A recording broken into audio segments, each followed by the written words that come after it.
बैठक हुई क्या बात all is well and it will end well. Brief कर दिया जाएगा आप लोग को। हाँ sir, final all is well है ना? हाँ बिल्कुल बिल्कुल। ऑल इज वेल है सर। नमस्कार, आप बोले भारत देख रहे हैं। मैं हूं आपके साथ कमलेश। 5 देश रत्न मार्ग डिप्टी सीएम सम्राट चौधरी के आवास पर बीजेपी और जदयू के बड़े बड़े नेताओं की बैठक हो रही थी, जिसमें विनोद तावरे बिहार प्रभारी और बिहार चुनाव प्रभारी धर्मेंद्र प्रधान थे।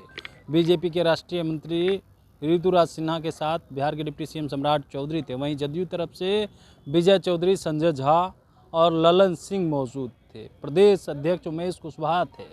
बैठक चली लगभग आधे घंटे के आसपास और इस बैठक के बाद जब तमाम नेता बाहर निकले, उनसे बातचीत करने की कोशिश की गई। लेकिन देखिए, हम तस्वीर दिखा देते हैं सम्राट चौधरी आवास की, जहां पे तमाम नेता बाहर निकल रहे हैं और एक एक करके बातचीत करने की कोशिश की जाएगी कि क्या कुछ कहते हैं। इस तरीके से सीट शेयरिंग को लेकर के जो चर्चाएं चल रही है और घमासान मचा हुआ है, उस पर लगातार कहीं ना कहीं एनडीए में एक घमासान देखने को मिल रहा है और बातचीत ढंग से हो नहीं पा रही, मांझी उपेंद्र कुशवाहा हो या चिराग पासवान से।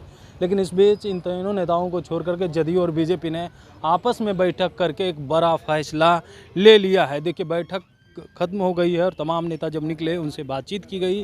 क्या कुछ कहते हुए नज़र आ रहे हैं, क्या बैठक में फैसला लिया गया है, जदयू और बीजेपी ने ही ये बैठक क्यों की, जबकि एनडीए में 5 दल है और 5 पांडव कहते हैं एकजुट है। एकजुट कहाँ से दिख रहा है, जबकि 2 दल ही इस बैठक में शामिल होने के लिए पहुंचे थे और डिप्टी सीएम सम्राट चौधरी के आवास पर यह बैठक हुई। सबसे बड़ी बात यह है कि डिप्टी सीएम सम्राट चौधरी के आवास पर ही क्यों जदयू और बीजेपी के नेताओं ने बैठक की है, क्या कुछ तमाम नेता कहते हुए नजर आ रहे हैं।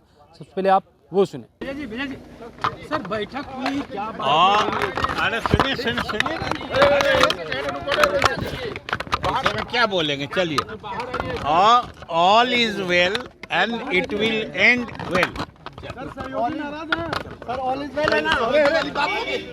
को तुरंत रुक जाओ, ब्रीफ कर दिया जाएगा आप लोग को। हाँ sir, final all is well है ना? हाँ बिल्कुल बिल्कुल। ऑल इज वेल है सर।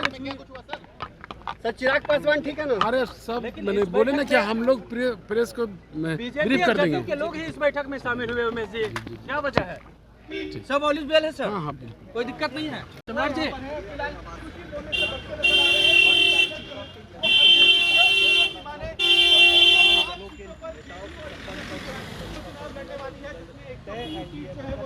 तो आपने सुना तमाम नेताओं का क्या कुछ कह रहे हैं। क्या एनडीए में ऑल इज वेल है? बीजेपी और जदयू ने तय कर लिया है कितने सीटों पे चुनाव लड़ने जा रही है, क्योंकि आज से नॉमिनेशन शुरू है और नॉमिनेशन के बीच अब तक सीट शेयरिंग का फॉर्मूला तय नहीं हो पाया है। तो इस बीच जो 3 दल है, मांझी, उपेंद्र कुशवाहा या चिराग पासवान, ये अपनी अपनी बातों को ढंग से कह नहीं पा रहे हैं या सीट जो दे रही है बीजेपी उस पर मान नहीं रहे हैं। तो बीजेपी और जदयू अब तय कर ली है कि वो अपने उम्मीदवारों की नामों की घोषणा करेंगे और वो दोनों आपस में सीट बंटवारा कर लेंगे। बाकी जो सीट बढ़ जाएगी, उन सीटों पर क्या चिराग पासवान, उपेंद्र कुशवाहा और जीतन राम मांझी मानेंगे कि नहीं।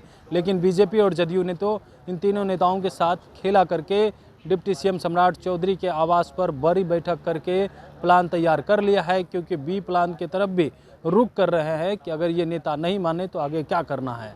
आज से नॉमिनेशन शुरू है तो आखिर क्या होगा, क्योंकि पहला जो है मतदान की जो तिथि दी गई है वो 6 नवंबर को और दूसरा 11 नवंबर को है। पहली लिस्ट भी जारी करना है और उम्मीदवार ताकि वो जनता के बीच भी आ सके, अपनी बातों को भी रह सके और जीत करके भी आना है। तो ऐसे में क्या कुछ जो है वो फैसला हुआ है। अंदर जो बैठक हुई, समाप्त हुई, तमाम नेता जब निकले, बातचीत की गई, तो क्या कुछ कहा है आपने सुना है। बने रहिए बोले बात साथ। बहुत बहुत धन्यवाद।